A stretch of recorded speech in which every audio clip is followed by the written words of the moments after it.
الله أكبر الله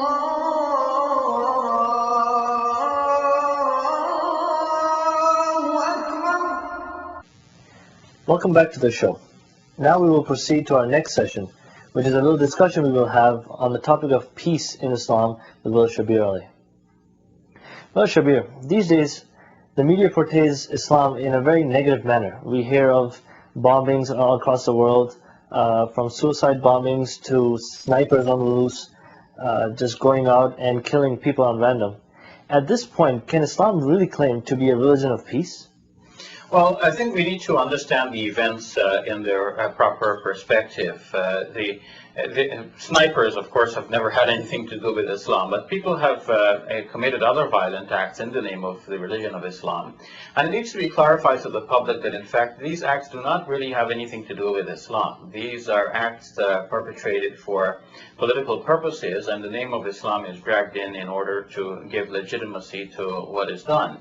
On the other hand, we should add that some people have a genuine misunderstanding of Islam. Islam has been misunderstood not only by outsiders, but even some who are Muslims and trying to be good Muslims. They have taken certain verses of the Qur'an, certain examples from the life of the Prophet, peace be upon him, and they have misapplied them. They have divorced them from their context and given them new meanings. You see, there is a certain context in which violence has been justifiable in the past.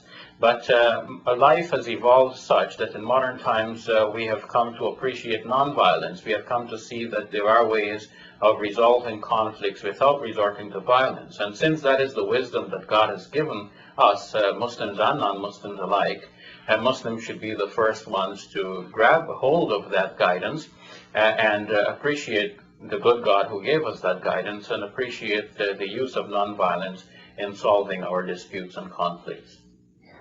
Well, keeping that in mind, touching to the past, if you go into the past of Islamic history, many people claim that Islam was actually spread by the sword. How do we counter that? Well, this is a misunderstanding that was perpetrated in the days of the Crusades when people wanted to paint a negative picture of Islam. They wanted to show Muslims as the monster out there that needs to be killed. They wanted to dehumanize Muslims, and one of the ways in which they tried to do that was to paint a very negative picture of the religion of Islam, to say, well, this is what these guys are about. A similar thing has been done recently with the monsterization of Saddam Hussein and all of the hype that was given in the media about his possible possession of weapons of mass destruction, which now has turned out to be all a farce.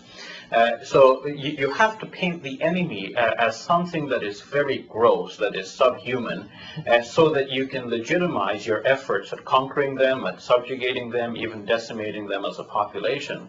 And so this is a myth that Islam has been spread by the sword. In fact, one of the largest Muslim countries today in terms of population is Indonesia, and it is well known that Muslim armies never entered Indonesia, and it was traders who, by their good conduct, left such a lasting impression on people that people, in fact, decided to embrace Islam based on the good that they saw in Muslims.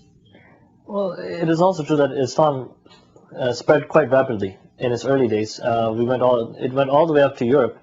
How did it differ from, let's say, Christianity when it conquered certain places? Because it is true that it almost conquered most of the known world at that time. Yes, in the ancient world there was always a struggle for power that is not quite like the situation we have now. Now we have international conventions, people agree to certain borders, and everyone agrees to live in peace and live and let live. So we have borders, and we do not cross the borders to invade another country. But in the past these borders were not there, and the international laws that we have now were not in existence, and tribes attacked each other with impunity. They could attack you, decimate your population, take away your women and children, sell them into slavery, keep them as concubines. All of this was permissible in a dog-eat-dog world of the past. And so whether Islam or Christianity or any identifiable group, everyone had to, in a sense, struggle for their own existence and maintain their survival.